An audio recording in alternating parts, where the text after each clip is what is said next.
I say that even to them people, like there's no disrespect to y'all, but it's just to understand because obviously. No, I'm saying there's no disrespect to them because like obviously people want people at the table. That's the reason why these niggas invited other people at the table in locker room so we can continue to expand it because it's already understood the type of power that we can hold in the space, especially when you're there early on. I promise you all, at the beginning of this next NBA season, I think crypto and technology is the only two categories on Twitter Spaces that do more numbers than fucking NBA Twitter, bro. So y'all, undeniably, when it comes to fucking Twitter, like it's already a fucking wraps. But I say that to say, let's not also forget where all this shit started from, because I have a good hunch that if it wasn't for what niggas was doing on an independent app, that this shit would not be where it's at right now, especially in the sports realm. Because a lot of you all, even though y'all have a platform, when Twitter was handing out fucking bags, and I do mean bags, they did not approach y'all, nor did y'all get a fucking approved. Y'all were not getting approved. So let's not forget who started what. And let's not also sit here and marginalize people in the platform they build, especially when you want to be in their fucking shoes. You like Mike ass niggas. I love it. That's the realest shit. Can I say, man, you talking about Twitter Spaces, man, let's keep it a thou wow. Hate Space started that too. If we're gonna really talk shit, they try to pin it on me. If we're really gonna talk, Hate Space started that too. I give Dom 100% credit for that. The first space I ever saw that got like 1,000. Like, exactly. We got 1,000. Like we are trending on the platform. No one else is doing that. And all niggas wanted to do was, and unless you just in there with slander spaces, just got all your mooches and followers. Like, bitch, that was me. You named the wrong fat nigga. That's crazy. Wrong fat. It was me. Which is crazy. Niggas are trying to pin it on me, but y'all got off of green before I did. So y'all were definitely before. I couldn't even be on there when it was starting. So y'all niggas saying it's me. Oh, because you know, let it go. I always got to get my credit. Talk to him. For the ones that do know, because we had the conversations on the phone. And I didn't know you were having conversations with Twitter. This might have been after me and you had the conversations. It was, man, as soon as this contract goes up, we're going to green room. I mean, we're going to Twitter. I think my first, I think the last space last green room that I literally held was an hour-long room talking about how, I'm about to transition over. I'm about to do the first Twitter space. I think Eli was there specifically, and there's a couple other people. Transition that day. Went back in all the group messages and all that and said the final words, like one of the final words in that locker room group chat. Hey, y'all, Twitter Spaces can be a thing. Twitter Spaces can be a thing. Next niggas that followed was, of course, us as the collective. And then when you finally got off of your locker room deal, green room deal, it went crazy. And we still didn't see people start to come on the app. Even my numbers were still low. It was still slow traction. And then Russ and them played. I dead ass think it was like the first game of the season. It was. Mm-hmm. That nigga. It was. It was the very first game of the season. First game of the season.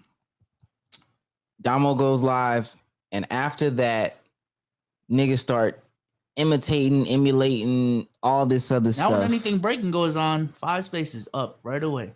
And it's crazy to see the transition. Talking about the same thing too. Same shit, but it's crazy how the transition started. At first, with this whole in the basketball spaces and all that shit, niggas was strictly just Nets versus Lakers. Let's talk about it. Bazi ba. I come in that bitch. Russ fucking sucks. Let's talk about it. 1,000 people. Next couple days, Damian Lillard's a loser. Oh my God, Drew Holiday, he sucks. Drew sucks. I'm like, oh, so now everybody's doing a slander thing. Now everybody's a hater. At first, it was just, I just want to have nice basketball conversations with like-minded individuals that like basketball and keep it respectful. But your rooms are getting 20 people, and you're like, oh man, there's 1,000-person space with some guy yelling about Russ airballing and making jokes all the time. He's not bringing no stats, none of that. And now, when you look on Twitter Spaces, let a nigga fuck up. That's all the spaces. You're going to see fucking king of the damn Nuggets argue about Jokic and whoever the fuck they just played, and you're gonna see whoever fucking supports the Heat and wants Hemi Butler to do something even though the Heat fucking suck. You're gonna see her and her little hooligans starter space do the same fucking shit. And then you're gonna see Facts and Stacks with a bunch of followers in there doing the same fucking shit. And then King CTE, who has half the fucking community blocked, is gonna do the same shit. And I'm gonna get pinned to it, even though I can't see shit. So I been gave up on the space shit. I do appreciate you, Lo. I appreciate you, Omar, for giving flowers. These niggas are on their phones. I ain't giving a fuck. No. No. You know why I'm on my phone? Just in case niggas are challenging. I still have the fucking screenshots.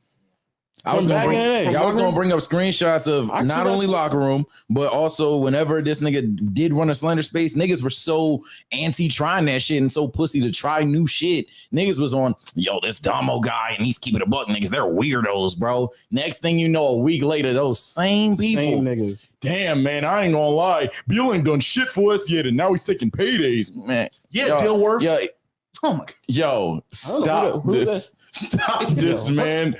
And Double D is my friend. Like, I want to be clear though, because it's not because I think most people, especially most people in the community, I know this was so aggressive. It was very aggressive. I'm sorry, Derwin. I'm sorry, Derwin. Stop. Oh my God, Jesus.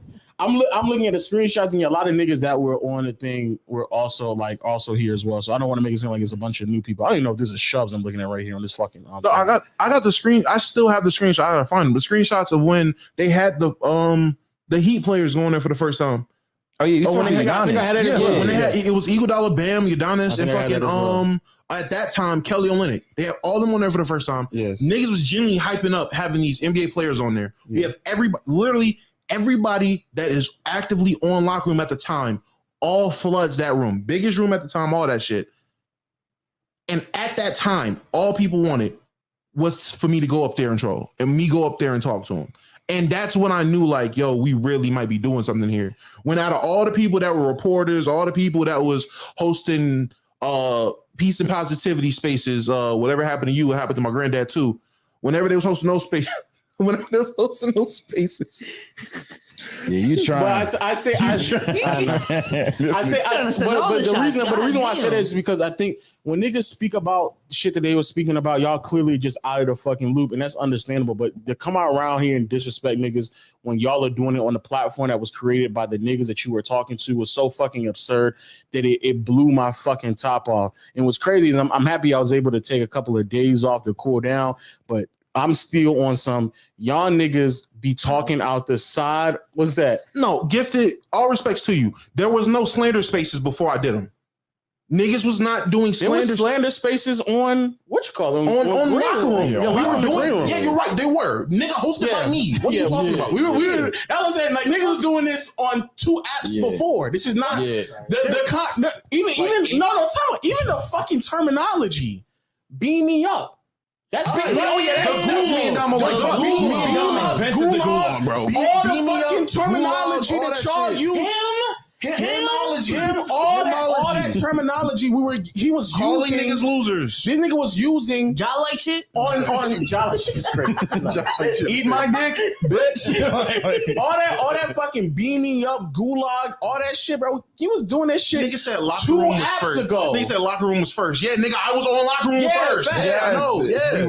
Two apps ago we were talking like that. Y'all niggas say the same shit this nigga was talking about 2 apps ago. Man, a whole year before. Go ahead. Literally, it might even be before. I'm gonna check the dates, but it might even be before. It was a year. It's literally a year prior. Nigga, we going on a year and a half. I got shit that goes all the way back to the top of 2021, bro. What the fuck is y'all niggas talking about? John like him. Oh, I'm sorry. You're agreeing. I'm sorry. Okay, I was about to say Gifted is agree. I was about to say because I'll let folks know I didn't see Gifted the first day on the app. I can tell you the first day I got on that app, it was 3 niggas.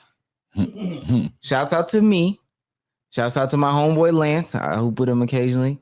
And it was Howard. It was me, Lance, and Howard. Howard was in everybody's room. And we watched. Howard was like in the rooms, boy. Literally, it was my room, and I can't remember who the other person's room was at the time. But then it got to a point where it was just my room, and it was me, Lance, and Howard, and we stayed up and watched the opening night of the NBA because at that time we were trying to go on Clubhouse, but Clubhouse needed iPhone invitations and everybody didn't have an iPhone. So we tried it on that, didn't work. I saw the Dunked On podcast talk about it. They said, hey, there's a new up and coming app or whatever the case may be. Hopped on there. It was me, Lance, and Howard, and we stayed on that bitch for like 4 straight hours just talking. I'm dead ass. And people would pop in and out. We talked about everything. And from then on, it just popped off. I'm not. Do y'all remember what the app was like? 9/10/2021 was the last day of the last space. If I gotta pull up the invoice, I will. I already pulled up the tweet. It's there. 9/10/2021 is the last day. We transitioned over to Twitter Spaces. Eli, Cardiac, I think Sean was there. Cool Bro was there. Listen, bro. Do you know? But do you remember what Locker Room was like before? Keep It a Buck got on there. It was literally a room like that where it was a handful of people talking about whatever, and then it would have the occasional one-off rooms of people literally doing their podcast. People didn't know how to use the app. They did it like a podcast. No, they literally was either people doing podcasts or it was just 5 people room. They were trying to treat it like fucking Twitch, man. That's literally what they were. You know what's crazy? Niggas weren't even bringing people on the stage. Like, it was always just one person in the audience. Motherfuckers really started that 20-person, 30-person on stage, and it's only like 40 people in my rooms, and all 40 on the stage. They literally was running them how low runs the spaces most of the time. Like, it's just one person on stage, you bring up one other person, y'all talking about a podcast. I was genuinely, I had fun. But not only that, even recording spaces was first Locker Room because they emailed you. Huh? Clubhouse couldn't. Yeah, Clubhouse didn't, and they emailed you the fucking every format, which is crazy because even to this day on Twitter Space, you can't get what you recorded. You had to go through like all these other things to download the audio. Yo, Locker Room used to email you that shit as soon as you got done. Locker Room also had a chat. Fucking Clubhouse just now got a chat, and Twitter Space still don't have a chat. That's one of the most important. 2 co-hosts that you can have on Locker Room. Oh, yeah, 2 co-hosts. Yes. A space until that allows you to continue a space until essentially somebody hit end. You could switch co-hosts constantly, bro. Yeah, Locker Room still got it. Right? Locker Room was doing a lot of shit before. Just need better moderation, and that was it.